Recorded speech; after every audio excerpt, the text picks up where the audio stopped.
welcome all our guests and members this morning. And I would also like to thank our 2020 sponsors. We have 5 platinum sponsors: Best Times Financial Services, Canandaigua National Bank and Trust Company, ESL Trust Services, LLC, Finger Lakes Financial Services, Inc., Thorley Wealth Management, Inc. The 5 platinum sponsors are already sold for 2021, but if your company would like to be a gold or silver sponsor, please contact the Estate Planning Council office or Communications Chair Vicki Kleehammer at EFR Group. I will now turn over the introduction to Maria Caton for a brief membership report. Good morning, everyone.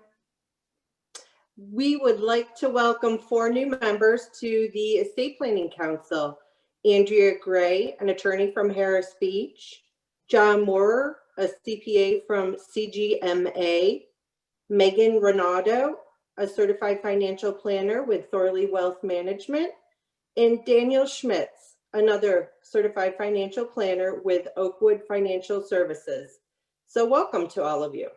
Additionally, the membership committee has been very busy, and recognizing that it's difficult in these times to network and get to know each other, we have initiated a new member orientation in the hopes that we can get our new members together on a semi-annual basis to help them understand a little bit about the history of the Estate Planning Council, some of our programming ideas and what we have slated for the calendar, and elicit any ideas or feedback from them, as well as providing an opportunity for them to introduce themselves. We do have one scheduled for December 8th, and it is a full meeting, so we're excited about that. Thank you.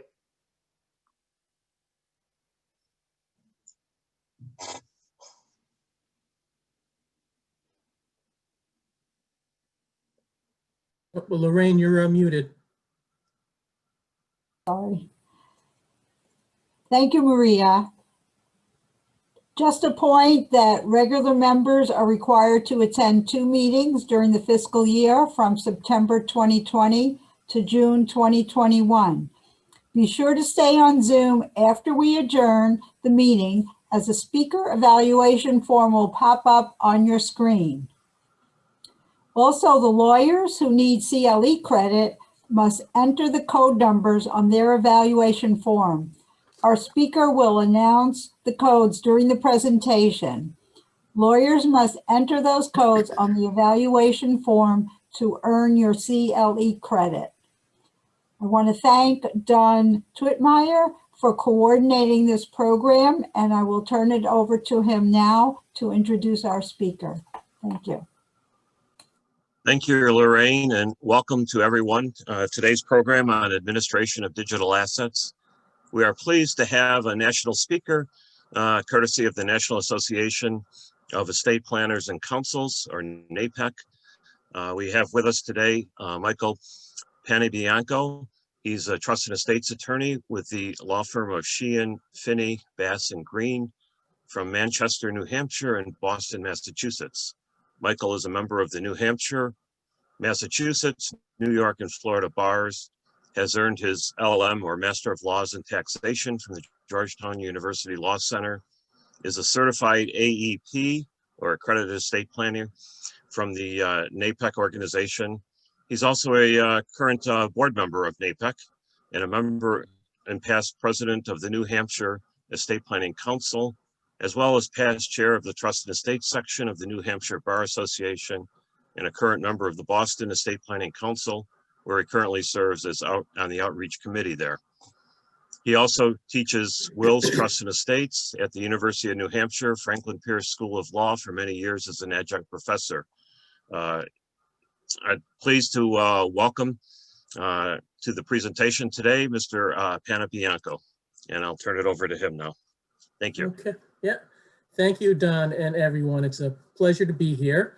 As Don mentioned, I'm involved with NAEPC, And as you probably know, the Estate Planning Council of Rochester is a member of NAEPC, along with over 230 other councils. One of the benefits of the Estate Planning Council of Rochester being a member of NAEPC is to take advantage of this no-charge speaker program, where people like myself are happy to do presentations to your council for no charge, a limited number each year. So I'm happy to hear that you're taking advantage of that benefit. And to remind all the members of the council here that you have benefits being a member of NAEPC as well. There's a lot of member benefits, publications, discounts on services and publications that are available to you because of your membership with the Estate Planning Council of Rochester. So feel free to reach out to the appropriate person in your council or NAEPC directly, or myself if you don't know anybody else.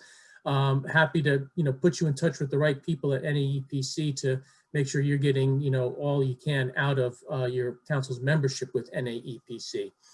I'm going to share my screen now so you can see the slide presentation.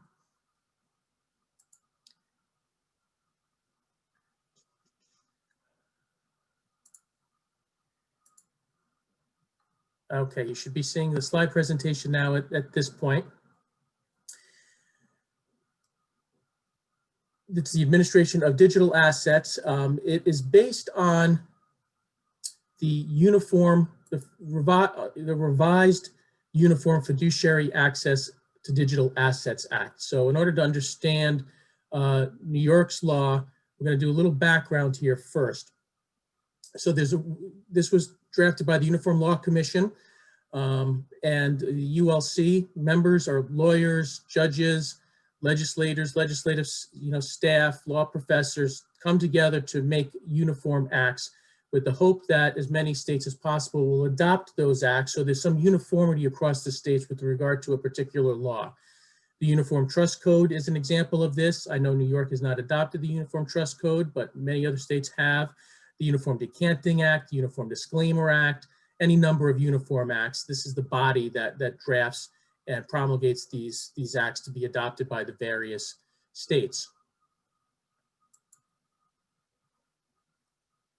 Now, the revised Uniform Fiduciary Access to Digital Assets Act was finalized in 2015. And since then, 43, I think it's more than 43 at this point, and the U.S. Virgin Islands have adopted it. So it's a very well-received, adopted act. And it's been endorsed by Facebook, Google, AARP, National Academy of Elder Law Attorneys, and the Center for Democracy and Technology. And that's important to understand, why that's important. You might be asking, why is it a revised Uniform Fiduciary Access Digital Assets Act? Well, because there was an act before it. The ULC initially adopted the Uniform Fiduciary Access to Digital Assets Act in like 2013, 2014. And there was a lot of pushback. Tech companies, Facebook, Google, others, they saw it and they said, we don't like it. This doesn't work for us. We're going to fight it if you try and make us, comply with this. So the ULC went back to the drawing board and they had representatives from the tech companies help them draft it, help them approve something that they could live with. So that's why we're dealing with the revised Uniform Fiduciary Access to Digital Assets Act. And it's important because this endorsement, and you can go onto ULC's website and actually get the letters from Facebook and Google to show that they've endorsed it. What they have said is that as long as the state has adopted this Uniform Act substantially as is, no substantive changes, then Facebook and Google will comply, willingly comply. They're not going to throw their billions of dollars trying to fight somebody trying to get access to their, their users' information. So they did that knowing that if they didn't come to some sort of an agreement, that Washington was just going to do something on their own, and they might not like that. So this has the buy-in of some heavy hitters. And as a result, all the states that have adopted it, including New York, have very similar laws. The differences between New York's act and New Hampshire's act is just a matter of terminology, whether or not it's called a guardian, a conservator, or something else so making it unique to the state for those types of reasons, and cross-referencing to other statutes within the state, but otherwise they are identical. So you can go from state to state and really have a good handle on this act with any other state that's adopted this act as well. At this time, I'm going to give the first code to lawyers. So lawyers, when you do your survey at the end of the presentation, you need to enter a couple of codes. And the first code is 2495. 2495. Okay, that's on the speaker evaluation form later at the end of the presentation. So New York adopted this revised Uniform Fiduciary Access to Digital Act pretty quickly in 2016, a year after it was made available. And it's in Article 13-A of the EPTL. In addition to the slides handout that we're looking at here, there's another handout that was available to you. It's an outline, it's about 10, 11 pages long. It is substantively the act itself, but put in a presentation that to me is more readable than trying to look at the act, and there are citations to the act within the outline itself, so you can go right to the actual act if you need to look at the exact language. But I'll be referring to that handout throughout the presentation for those that want to have it in front of you while I'm going through the slides here as well.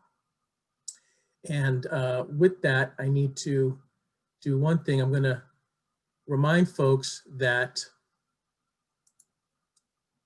if you have questions during the presentation, you can use the chat feature, and I will try and answer them throughout the presentation. If I feel it's a question that's going to be addressed later in the presentation, I might hold off. So please don't raise your hand if you have a question. Just type it in the chat. Make sure you're sending it to everybody that's and on this call, on the Zoom call, and I'll see it and I'll address it that way. So the Act, the Administration of Digital Assets Act in New York and all other states that have adopted it, has two primary purposes.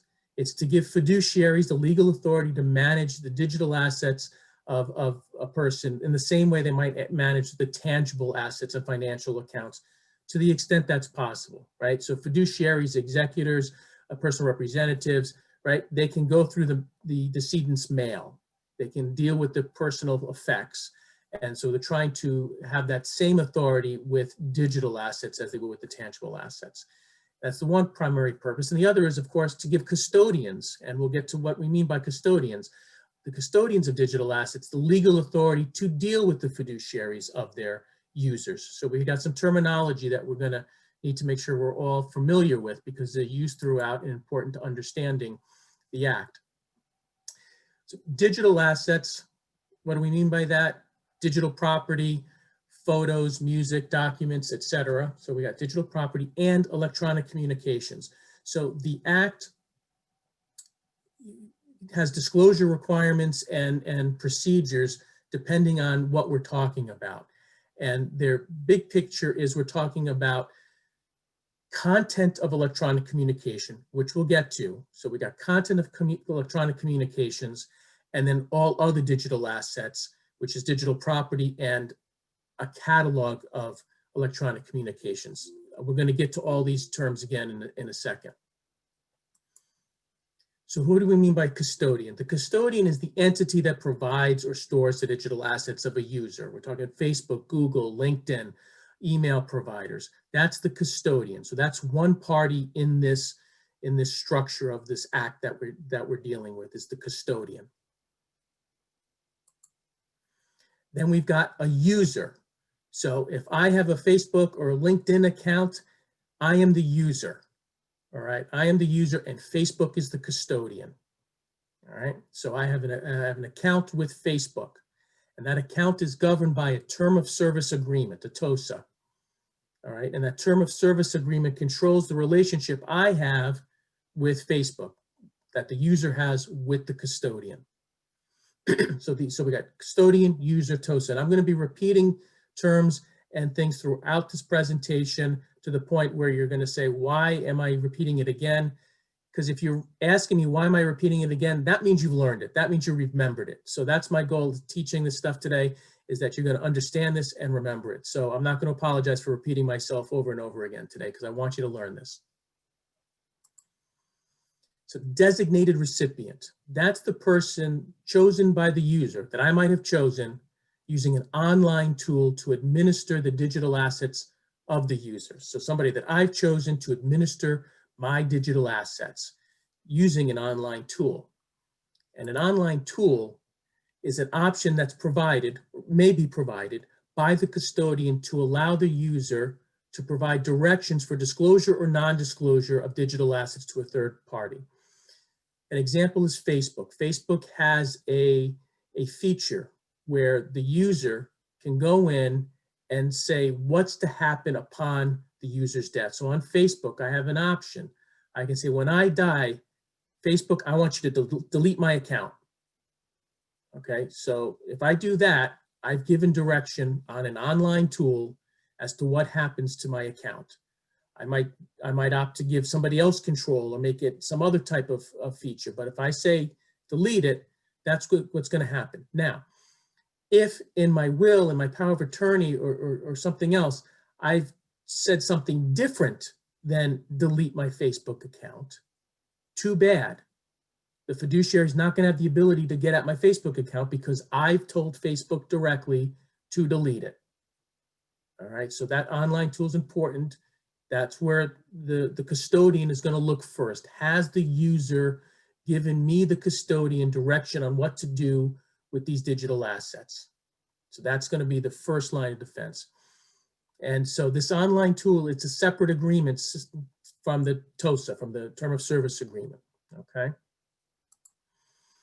Now, the act, right, this Uniform Act, it applies to fiduciaries, whether it's under a will, a trust, power of attorney, an executor, administrator, personal representative acting on behalf of a decedent,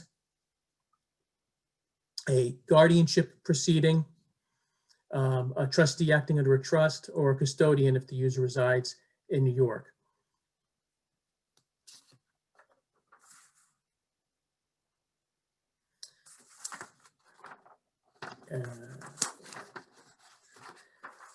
Want to make one other point. Sometimes I'm going to go back and forth a little bit. I want to just make one other point regarding digital assets to make sure that we have a full scope of what digital assets mean. Digital assets includes electronic records, so it doesn't include the underlying asset itself unless the asset itself is the electronic record. All right, so, right, it's not the underlying asset. So what's an example of that? If I have an online commodities account to purchase gold or silver bullion, right? This act is going to cover the records concerning the account itself. It's not going to give authority over the actual gold or silver bullion that I have. Just the information on the account that handles ownership of the gold and bullion itself. And digital assets does include virtual currency, so Bitcoin and stuff like that. It is covered by the Act. So just making sure we understand what type of digital assets we're talking about here. So we just went over the online tool and what the Act applies to. And it's bottom of page 2 of the separate handout. This is EPTL 13A, 2.1A and B. So I'll just be saying like 2.1 or 2.2 going forward.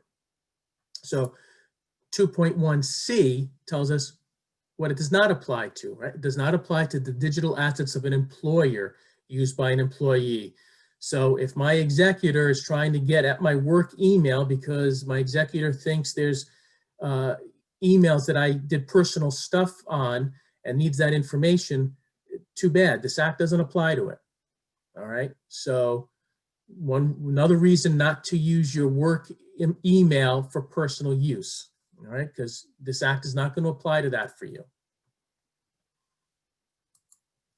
Now, 2.2 of the act gives us the hierarchy that I was mentioning a little earlier. If I used that online tool, a user uses that online tool, if one's available, that's going to control. All right, that's going to control, regardless of what I might have said in any other document subsequent to my using that online tool. If I want to change my choice on the online tool, I got to go in the online tool and make a different choice. I can't do it in another document afterward. So if I have not used an online tool, or if an online tool is not provided by the custodian, then I may give direction in my will, my trust, my power of attorney, or other record, depending on, the appropriate circumstance. And if I haven't done that, then the term of service agreement governs. Okay, the term of service agreement governs, which may not be the best choice, because the term of service agreement might say, look, if you haven't done anything, if you haven't done the online tool, if you haven't made any provision in any of your documents, then we're just going to delete everything upon your death. That's it. No access to anybody. So I don't know about you. I don't read every last word of a term of service agreement, but certainly if these issues are important to you, then it's important to know what options are available and what the default is if you don't use those options. And again, we said the designated recipient, that's the person that I designated in the online tool. So the term of service agreement is protected. This is under 2.3 of the Act. And this Act does not override the term of service agreement, except to give effect to what the user has expressly consented to. This is the other slide that we just said. So if I've said in my online tool, this is what I want to do, then that governs. If I've said under my will or my power of attorney, I've given certain powers over my digital assets, then that will control. But otherwise, this Act does not override the term of service agreement. And the Act does not give the fiduciary greater rights than the user. So if the fiduciary says, I want this, this, and that, the custodian could say, well, the user didn't have the power for those things. So if the user didn't have the power to get what you're asking, you're not going to get what you're asking, Mr. or Miss Fiduciary. So it's important to understand that as well. The fiduciary's access to the digital assets may be modified or eliminated right by the user by federal law or the term of service agreement if the user has not provided direction under the user's account. 2.4 of the Act here gives us this next section. It starts telling us what the procedure is for disclosing digital assets. When disclosing the digital assets, the custodian may grant full authority to the full access of the user's account, grant partial access to the user's account sufficient to perform the tasks with which the fiduciary or designated recipient is charged, or provide a copy of everything in the user's account. So custodian has these various options available to it. All right. You might ask as a fiduciary, I just want full access to the user's account. The custodians say, no, we're not doing that, but we're going to give you these other things that's responsive to your request. So just because you're a fiduciary doesn't mean you necessarily get to step in the user's shoes and have full access as if you were the user, him or herself. You might only be able to get what the custodian is giving to you in response to what you're requesting that's consistent with what's authority you've been given. And when we say provide a copy of everything in the user's account, that's everything that's accessible to the user if the user were still alive or competent. All right, so if the user was not able to get anything that had been deleted, then that's it. You're just getting the things that were otherwise available to the user themselves. In connection with providing the information that's requested, the custodian may charge a reasonable fee. As mentioned, the custodian does not need to disclose a digital asset that's been deleted by the user. And if the user directs that the fiduciary or if a fiduciary requests that a custodian disclose some but not all of the user's digital assets, the custodian does not have to comply with it. It would be unduly burdensome to do so. So just because the user or fiduciary says, hey, I want everything, or excuse me, if I just want these things, or a search request, so the custodian say, no, we're not doing that. That's unduly burdensome. And so then there's a procedure for that. So the Act deals with this, that the custodian might say it's unduly burdensome. So if so, the custodian can ask for judicial relief for permission to disclose just a subset limited by date of the user's digital assets, to disclose all or none of the digital assets, or disclose the assets to the court for in-camera review. So if the request is unduly burdensome, the custodian could go to court and ask for one of these following reliefs. And this is under 2.4 of the Act, and in the separate handout that I gave you as well. Now, the procedure for disclosing the digital assets is different depending on who the fiduciary is, whether the fiduciary is an administrator, executor, personal representative, if the fiduciary is an agent under a power of attorney, if the fiduciary is a trustee, where the trustee is the original user, or a trustee where the trustee is not the original user. All right, so depending on what hat you're wearing, what fiduciary hat you're wearing, the procedure for requesting and disclosing the digital assets is going to be a little different.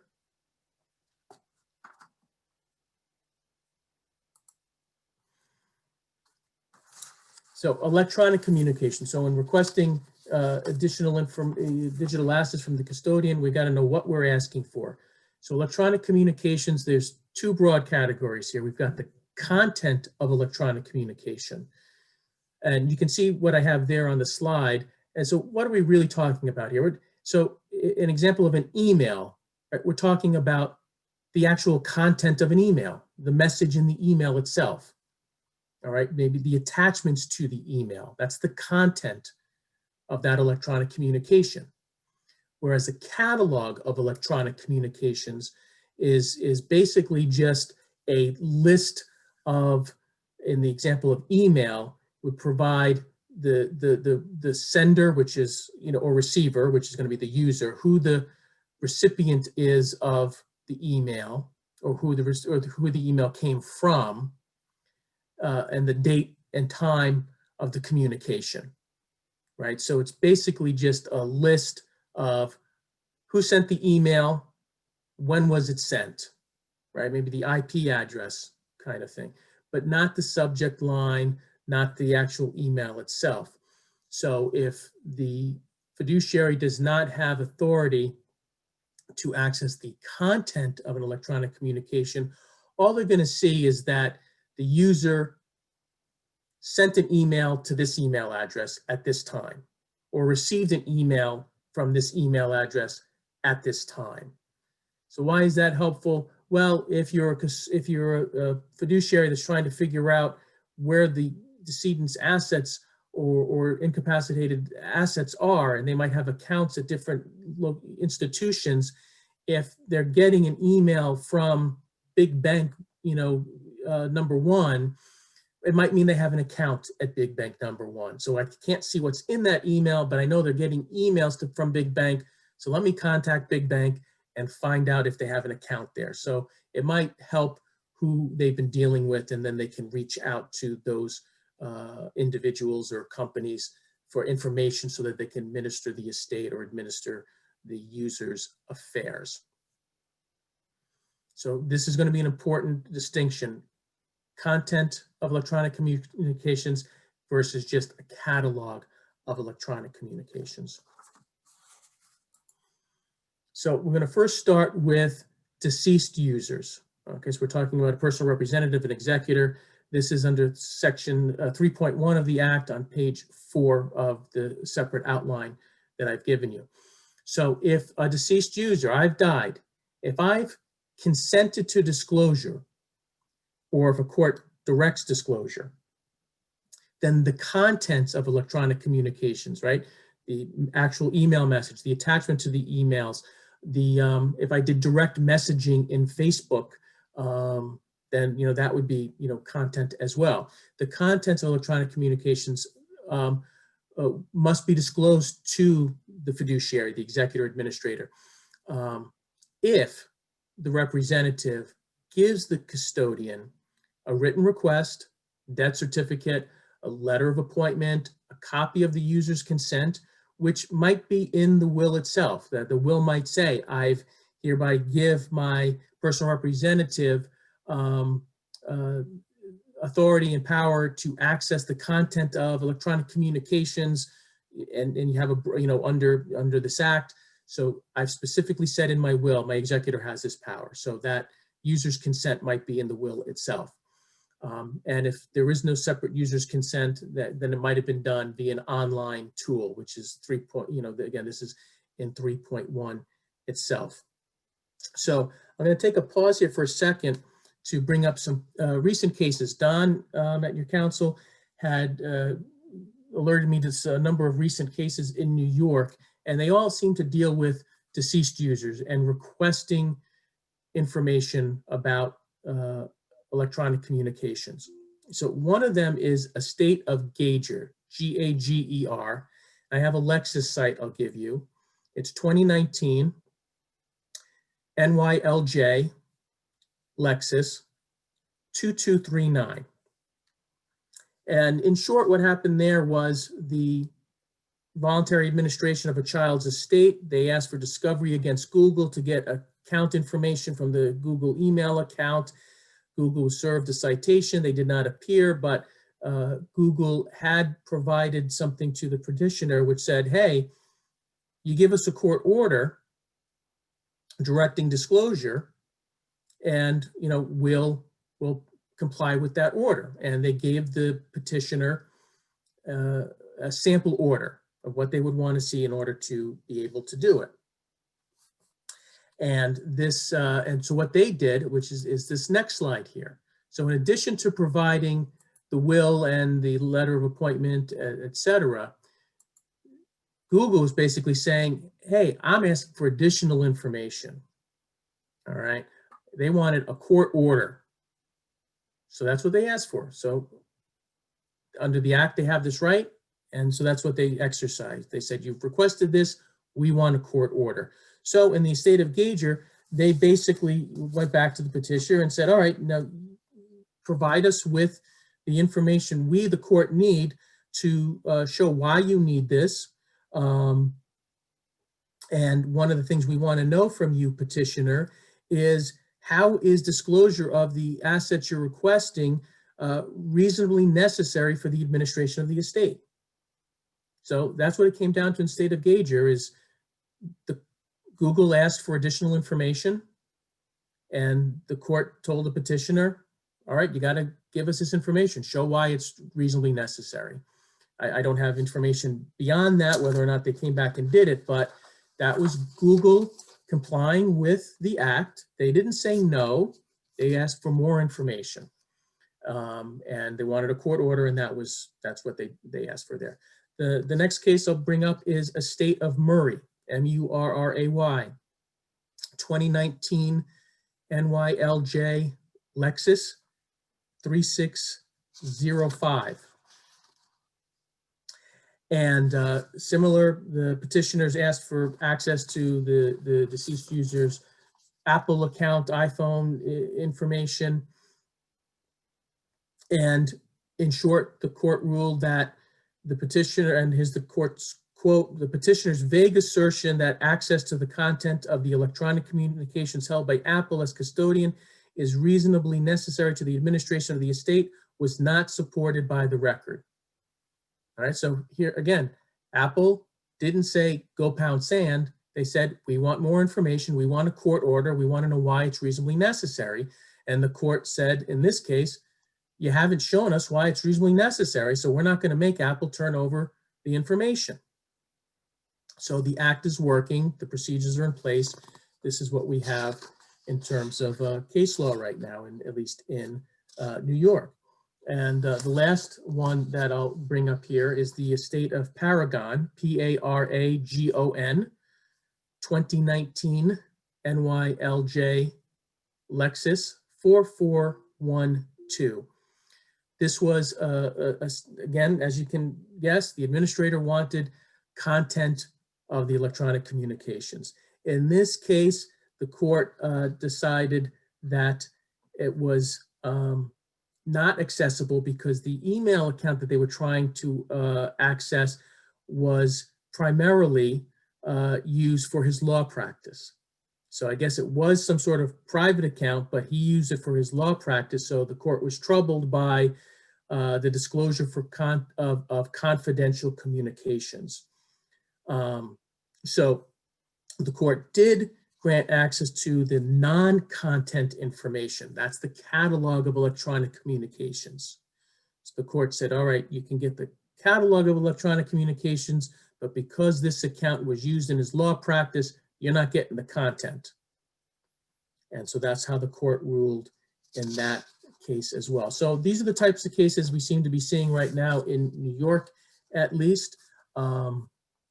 But it shows that the act is working. It shows that providers are complying with the act, which is what we want. So all good news all the way around.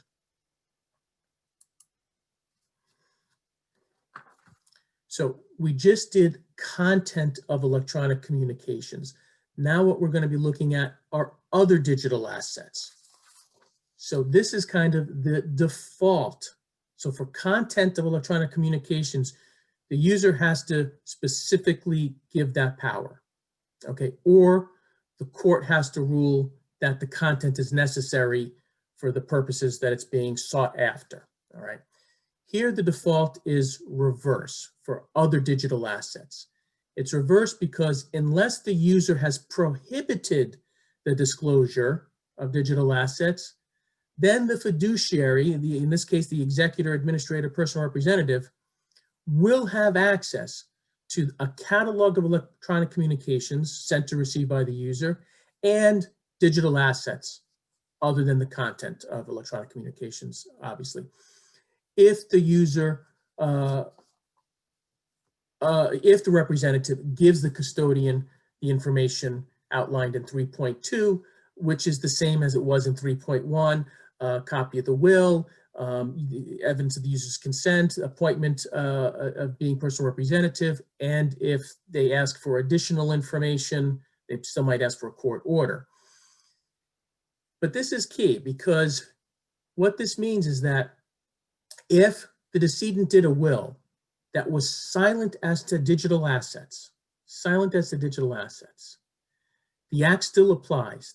The personal representative, the executor, can still ask for a catalog of electronic communications and still get digital assets other than the content of electronic communications. Still have access to those things. You got to jump through the hoops with the request and maybe get a court order if the custodian asks for it, but it's available to the fiduciary, these things. So if you have a client that says, I don't want anybody to get my digital assets, I don't want them to even get a catalog of electronic communications, then the documents need to specifically prohibit the fiduciary from getting those assets, okay? Without the prohibition in the document, or an online tool, if they use an online tool, then if that's available and they use it, that's great. But absent an affirmative no from the user, then the fiduciary is going to have access to basically everything other than the content of electronic communications. So that's the default. That's out there. So if you've got an older will and all you're worried about is catalog and digital assets, but not the content, you don't have to rush out and do a new will and say, oh, I give my executor the power to get these things. It's built in. They've already got it. All right. This act applies to wills executed before the date that this became enacted. So it provides some cover there. But again, if they don't want it to be disclosed, they got to say no disclosure in the document. So now we're going to move on to an agent, like a power of attorney, a different type of fiduciary. And to the extent that the power of attorney expressly grants an agent with authority over the content of electronic communications, then they'll have authority to do so. And the request requirement under 3.3 is very similar to what it was for an executor asking for it. You need to make a written request to the custodian. You need a copy of the power of attorney itself, an affidavit as to the power of attorney, and if requested by the custodian, other information. It's in the outline, the separate outline, page 6, 3.3 of the Act. So again, a power of attorney, the agent under a power of attorney needs to have express authority to access the content of electronic communication. So if you want your agent to have access to the content of electronic communications, have that in the power of attorney itself. Otherwise, the agent has the authority as to the catalog of electronic communications sent or received by the principal, and again, the digital assets other than the content of electronic communications. So just like in the executor situation, you have to specifically give the agent authority for the content of electronic communications, and absent that, by default, the agent under a power of attorney can access the catalog of electronic communications and digital assets other than the content of electronic communications. So again, if you don't want your agent under a power of attorney to have access to your digital assets and catalog of electronic communications, you have to put in the power of attorney that you don't want them to have that power. All right. So if you have an older power of attorney that doesn't address the digital assets, they will at least have the power for catalog of electronic communications and digital assets other than the content of the electronic communications without having to redo the power of attorney itself. So again, keeping these two things separate, content versus other assets that is not the content of electronic communications.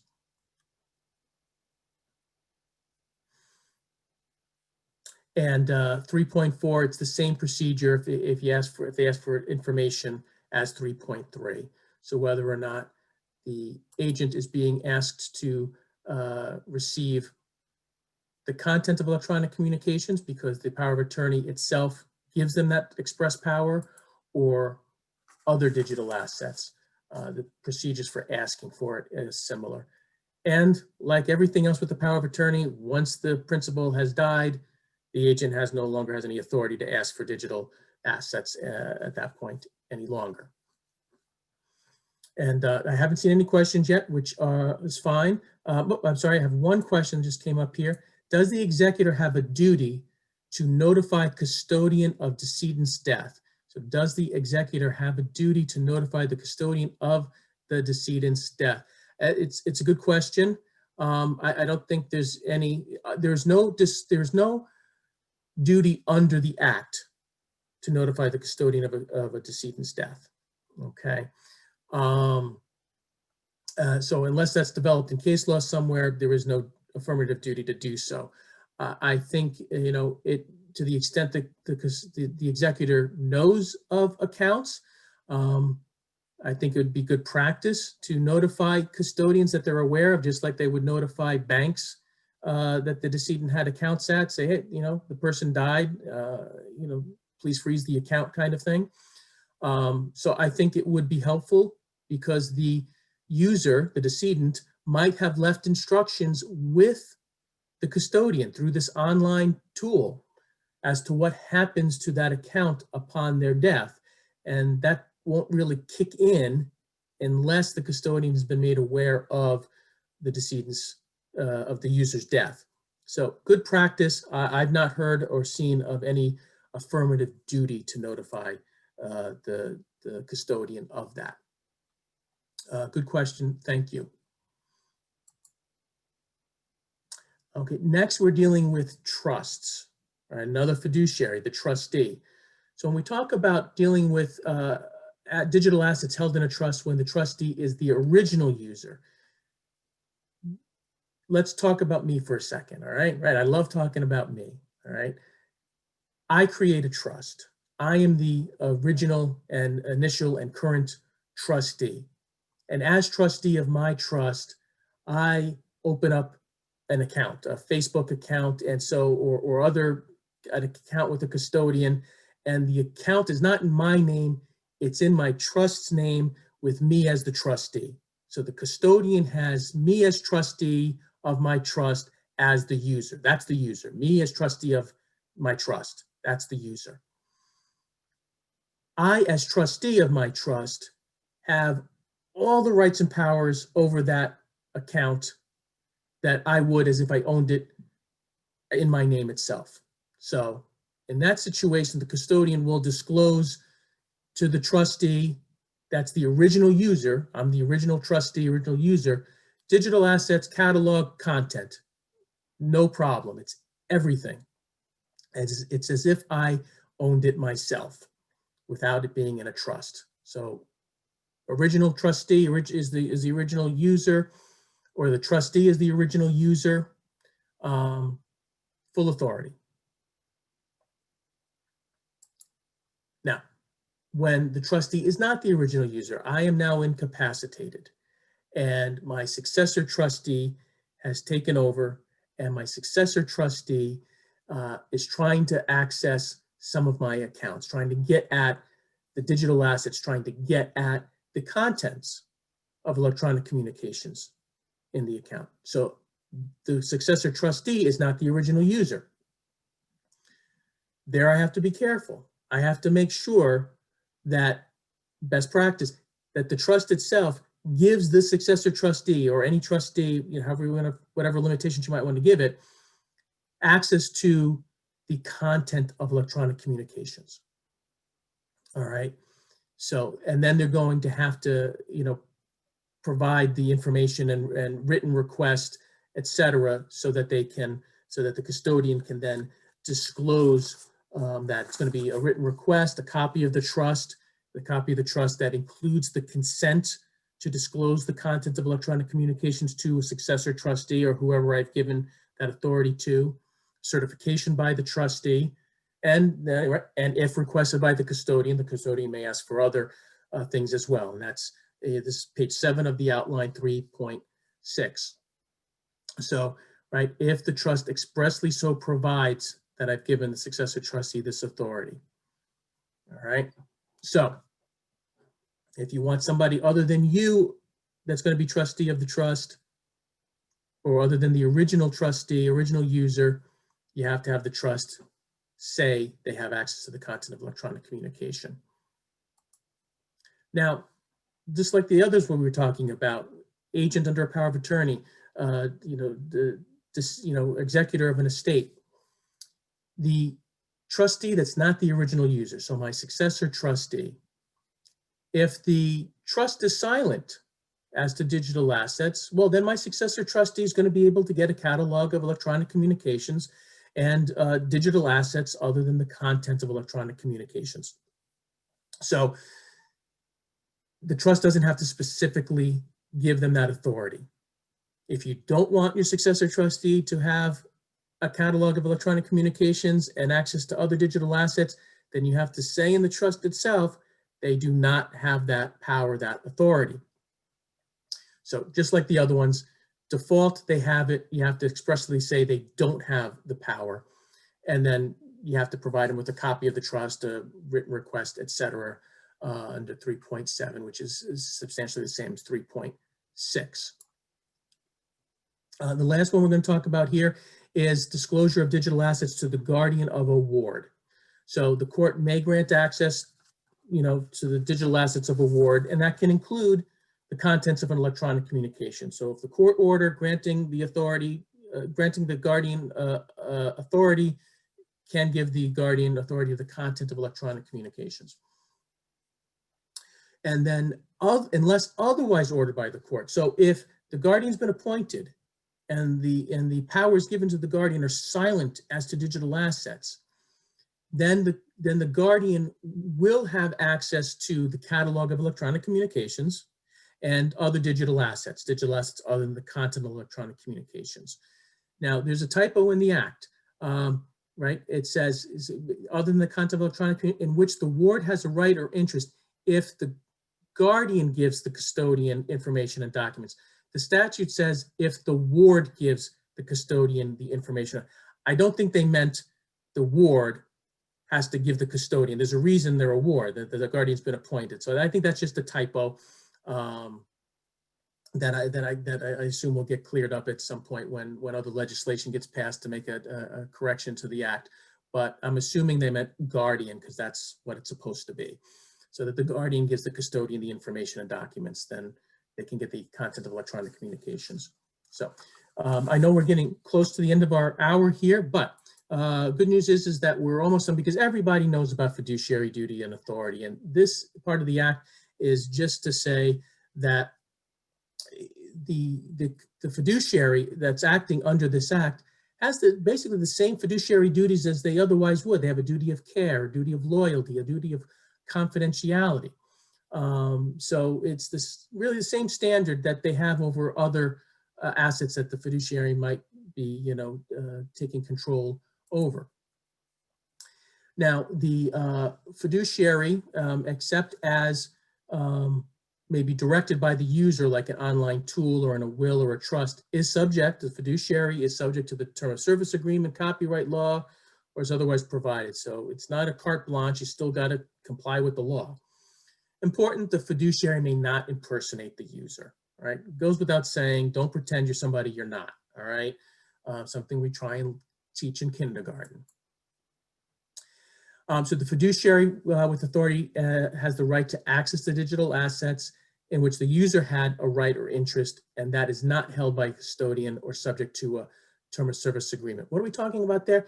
So I've got stuff on my computer. It's not governed by a term of service agreement. It's just stuff stored on my computer, digital assets on my computer.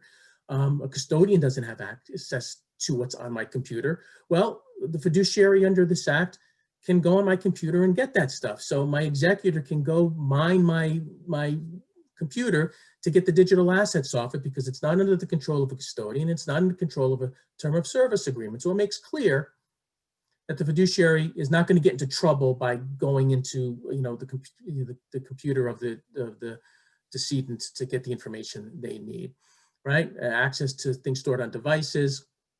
So the fiduciary is an authorized user for purposes of computer fraud. So just linking it in saying, you're not committing computer fraud, you're not committing unauthorized computer access laws, you're an authorized user in that situation. The fiduciaries have express authority to request termination of the user's account. So again, term of service agreement. If the user did not use an online tool, the fiduciary can say terminate the account, but termination of the account cannot violate a fiduciary duty.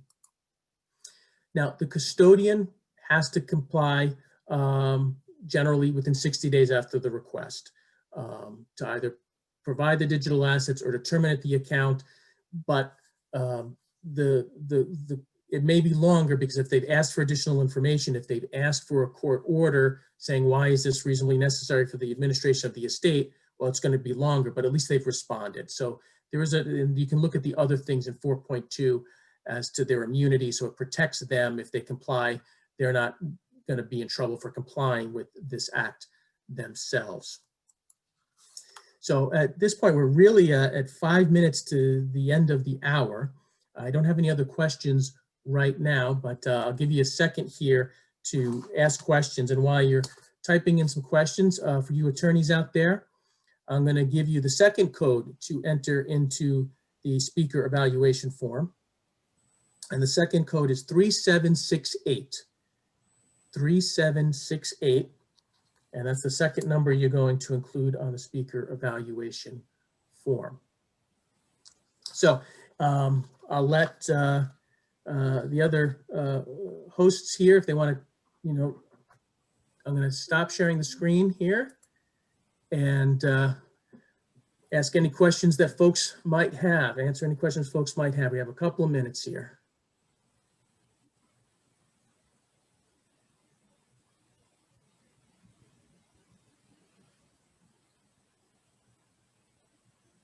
I'll keep my eye on the chat here. I hope this was helpful to everybody. Lorraine, did you have a question? Well, I just wanted to thank you so much for a very thorough presentation of a very timely topic. Oh, you're welcome. I see one question came up here. Do parents automatically have authorities with respect to their children's digital assets? a good question. And the answer to that is no, they don't. They have to be a fiduciary through a power of attorney. Now, if they're minor children, they can't grant a power of attorney, or they have to get a court order, right? So the custodians are not gonna, listen to the parents of a child. And so this was one of the problems, is that, tragic situations, a child, a 20-year-old, 21-year-old dies tragically, and the parents are trying to access their Facebook account, trying to access stuff to shut it down, to do things. And before this act, they had no authority. They couldn't shut it down. They couldn't do anything. So it was stories like that that was the impetus to get this act passed, so that the parents could become appointed executor and then have authority under this act to deal with the custodians and do these things that they were trying to do before this act was passed. So no, parents do not automatically have any authority over their child's accounts. Let's see if there's any other questions. I hope this was helpful. I hope this lifted some of the mystique to this act, and that you have a better understanding of the different components and the different procedures to ask for it. I look forward to hearing, new case law and things as it develops. It's an ongoing. I'm not an expert at digital assets. Every term of service agreement is different, which is why it's important to understand, for your clients, what's important to them. If these things are important, then maybe an understanding of what terms of service agreement provisions might, frustrate what they're trying to do. So I don't envy anybody trying to do it. I have my own struggles myself at times with this. So you're in good company, or I'm in good company, I should say. Mike, I think there's a question there from Elizabeth Orley. Is there sample language for a power of attorney? I am I can't remember the last time I looked at the statutory form in New York, if it addressed digital assets in it. What I generally see is, depending on what you want to give your agent under the power of attorney, if it's either going to be a general statement saying that you're granting your agent access to the content of electronic communications and make reference to 13-A, right? So that you're making clear that you want your agent to have access to the content of electronic communications and linking it to 13-A. Absent that, the agent automatically has access to the catalog of electronic communications and other digital assets. So you don't need to put anything in the power of attorney unless you want your agent to have access to the content of electronic communications, or if you want to prohibit access to a catalog of electronic communications and other digital assets. Mike, someone asked to repeat the answer regarding adults' authority over children's digital assets. Yep. So again, parents do not have automatic authority to access kids' digital assets.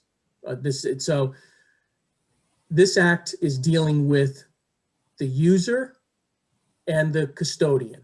That's what this act covers, for the most part, the user and the custodian. So if we're dealing with a custodian, the parents don't have any automatic right to a child's account with a custodian. If we're talking about digital assets that are not part of a term of service agreement with a custodian, and it's just, their saved images on their phone or their computer, this act doesn't cover it. So another part of the law might cover whether an adult parent has access to the photos that they've saved locally on their phone, whether they have automatic access to that. That's beyond the scope of this act, and I'm just not in a position to comment on that. I see another comment saying, for the power of attorney, you would, under the modifications section of the power of attorney, is where you would put whether or not what powers you're giving the agent for digital assets. Why aren't digital assets treated like all other assets, rest, residue, remainder, et cetera? I think in short, that generally, it is. It is, to the extent that the user hasn't said otherwise. So if you haven't specifically, parsed out digital assets and the rest remainder says, everything to my son, that would include digital assets, but not the content of electronic communications unless it expressly provided to include the content of electronic communications. So that's, it's an interesting thing. Does the executor now have, authority or obligation to say, I got to marshal the digital assets and give it to the remainder beneficiaries? Possibly. It poses a lot of work because you got to contact and see whether or not they've used an online tool, whether they said automatically delete it, et cetera, et cetera. And then I guess the question is do the beneficiaries really care? So my advice to an executor would be, find out from the remainder beneficiaries whether they want those digital assets. And if they say, yes, we do, then I think the executor has an obligation to try and marshal those digital assets that they're able to marshal. Okay, I don't see any other questions right now. Well, Mike, thank you. Thank you again. Yeah, thank you. In more normal times, we would present you with a token of appreciation. In lieu of that, we will be sending you a gift card. Oh, Thank you again so much for a very thorough, informative presentation. I want to remind our attendees that we have our next program on January 26th, a Tuesday, from 8:30 to 9:30. The topic will be succession planning and family drama, how we all can help. The speaker will be Dr. Jim Kestenbaum of the Solutions Group. The coordinator is Kevin Best, CFP, MS, and AEP. And I'm told we will have one breakout session. So I think there'll be more information on how that will work as we get closer. I want to remind all the attendees to complete the electronic evaluation in the form of a survey. Lawyers, be sure to add the code numbers provided earlier. Again, there will be a survey that pops up when the meeting ends. Don't log off until you see the survey. If you don't see the survey, you could always contact the Estate Planning Council office email, and they will send out a survey to you. Everyone, please have a safe, happy, and healthy holiday season. Thank you. thank you, everyone.